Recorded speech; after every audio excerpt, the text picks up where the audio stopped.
this last ice cream that we're making is a milk and cereal ice cream. Shut the door. He's It's just such a basically ice cream show-off. for breakfast. You can eat this for breakfast. I don't care. Oh Go ahead. my Go God. ahead, kids. I said you can. So this is just vanilla ice cream, and I'm putting in, this is like our magic ingredient. This is milk powder. Now, Milk powder. It might sound like a wacky ingredient, but they have this at every grocery store. It's right on the baking aisle, right? Yeah, it's in the baking aisle, sometimes in the cereal aisle.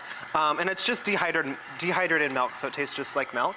And then once that's nice and mixed up in there, you put in your favorite cereal. So I'm using this like marshmallow cereal, just because I love the colors of it. So it has some like crunchy cereal bits, some like colors of marshmallows in there.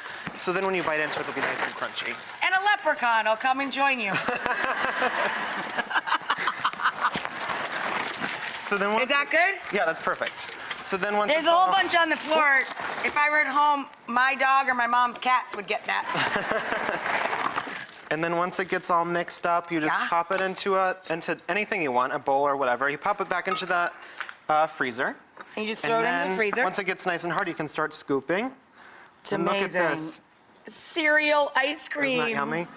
Now, I made a topper for this one too because I you're figured, show off. 'Cause Well, I you're figured show if it's marshmallow ice cream, Yeah. shouldn't we put a little bit of marshmallow on top too? Oh. So this is just whoa. marshmallow cream.